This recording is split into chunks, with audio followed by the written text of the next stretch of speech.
قضا نمازوں کا جو طریقہ ہے کہ کیسے قضا نماز پڑھنی ہے اور کتنی رکعتیں پڑھنی ہیں، یہ ارشاد فرما دیجیے۔ سب سے پہلے قضا نماز کا جو آسان طریقہ ہے تو اس میں یہی ہے کہ ایسا شخص کہ جس کے اوپر قضاء عمری ہے، یعنی بکثرت نمازیں ہیں، کئی سالوں کی نمازیں اس کی چھٹی ہوئی ہیں اور اب اس نے پڑھنا شروع کر دی، تو اب گزشتہ جتنے سال یا جتنے مہینے اس کے گزرے ہیں ان عرصے میں اگر اس نے نماز نہیں پڑھی تو اس عرصے کی تمام نمازوں کی جو فرض ہیں اور وتر ہیں ان کی اس نے قضاء عمری ادا کرنی ہے۔ قضاء عمری کا مطلب جو گزشتہ عمر میں اس کی نمازیں قضا ہوئی ہیں، چھوٹ گئیں، ان کو ادا کرنا۔ تو اب چونکہ بکثرت نمازیں ہو چکی ہوتی ہیں اور ایک انسان کام کاج بھی اس کا سلسلہ ہوتا ہے، اگر وہ کمائے نہیں تو مسائل کا سامنا کرنا پڑے گا، تو شریعت مطہرہ نے اس میں یہ آسانی رکھی ہے کہ کسب معاش بھی کرتا رہے،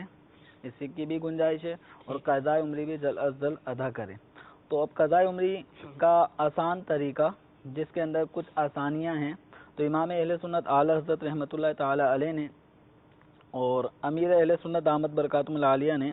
اعلی حضرت رحمۃ اللہ علیہ کے فتاوی رضویہ احکام شریعت جو ہے وہاں سے مزید اس کے اندر اپنے رسالہ جو قضا نماز کا طریقہ اس کے اندر بھی اس کو درج فرمایا ہے۔ تو اس کی روشنی میں 4 ایسی آسانیاں ہیں، سہولتیں ہیں کہ جن کو بروئے کار لا کر جلد از جلد اپنی گزشتہ قضاء عمری کو ادا کیا جا سکتا ہے۔ سب سے پہلی آسانی اس کے اندر یوں سمجھ لیں کہ پہلی آسانی اس میں یہ ہے کہ جو فرض نمازیں ہیں یا وتر بھی، چونکہ قضا وتر کی بھی ہوگی، تو فرض اور وتر کے رکوع اور سجود میں جو 3 مرتبہ تسبیحات پڑھی جاتی ہے تو یہ 3 کی بجائے ایک تسبیح پڑھے گا، یعنی سبحان ربی الاعلی سجدے میں 3 کے بجائے ایک دفعہ پڑھ لے، اور رکوع کے اندر جو سبحان ربی العظیم پڑھا جاتا ہے تو 3 کی جگہ ایک مرتبہ پڑھ لے۔ تو یہ پہلی آسانی ہوئی۔ اور دوسری آسانی اس میں یہ ہے کہ فرض کی تیسری اور چوتھی جو رکعت ہے تو فرض کی تیسری اور چوتھی رکعت میں سورہ فاتحہ جو پڑھی جاتی ہے مستحب ہے، تو فرض کی تیسری اور چوتھی رکعت میں سورہ فاتحہ کی جگہ یہ 3 مرتبہ سبحان اللہ سبحان اللہ سبحان اللہ کہہ لے، تو یہ اس کے لیے دوسری آسانی ہو گئی۔ اور تیسری آسانی ہے وتر کی نماز سے متعلق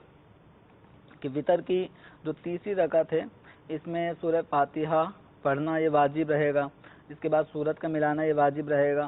سورہ فاتحہ اور سورت ملانے کے بعد جو تکبیر قنوت یعنی دعائے قنوت کے لیے جو تکبیر ہوتی ہے یہ تکبیر بھی واجب ہے، یہ کہے گا اللہ اکبر، ہاتھ اٹھانا سنت ہے، تو تکبیر قنوت کے لیے اللہ اکبر کہنے کے بعد جب دعائے قنوت پڑھتے ہیں تو یہ دعائے قنوت اللہم انا نستعینک کا یہ طویل ایک دعا ہے اور اس کا پڑھنا وتر میں یہ مسنون ہے، تو یہ دعائے قنوت اللہم انا نستعینک کا اس کی جگہ وہ 3 مرتبہ رب اغفر لی رب اغفر لی رب اغفر لی کہہ کر رکوع میں چلے جائے۔ دعائے قنوت کی جگہ یہ جو معروف دعائے قنوت ہے اس کی جگہ یہ رب اغفر لی کہہ لے، کہ رب اغفر لی کہنے سے بھی وتر میں جو دعائے قنوت پڑھنے کا واجب ہے وہ ادا ہو جاتا ہے۔ صحیح، معروف جو دعا ہے اس کا پڑھنا مسنون ہے، اور اس کے علاوہ قرآن یا احادیث میں جو دعائیں وارد ہوئی ہیں تو وہ مختصر یا طویل کوئی سی بھی دعا کی جا سکتی ہے ایسے موقع پر، تو چونکہ قضاء عمری بکثرت ہے تو رب اغفر لی سے بھی وہ واجب ادا ہو جائے گا، تو 3 مرتبہ رب اغفر لی کہہ لیں۔ اور یہ 3 آسانیاں ہو گئیں۔ اور چوتھی آسانی ہے کہ جو آخری قاعدہ ہوتا ہے جس کو قاعدہ اخیرہ کہتے ہیں، تو قاعدہ اخیرہ میں التحیات پڑھنے کے بعد درود ابراہیمی اور اس کے بعد دعا پڑھنا یہ مسنون ہے۔ تو اب ایسی صورت میں یہ نمازی یہ آسانی اس کو دی گئی ہے کہ یہ درود ابراہیمی پورا پڑھنے کے بجائے اللہم صلی علی محمد و آلہ، تو اللہم صلی علی محمد و آلہ یہ ایک دفعہ پڑھ کے یہ سلام پھیر لیں۔ تو یہ 4 آسانیاں ہو گئیں۔ تو ان 4 آسانیوں کو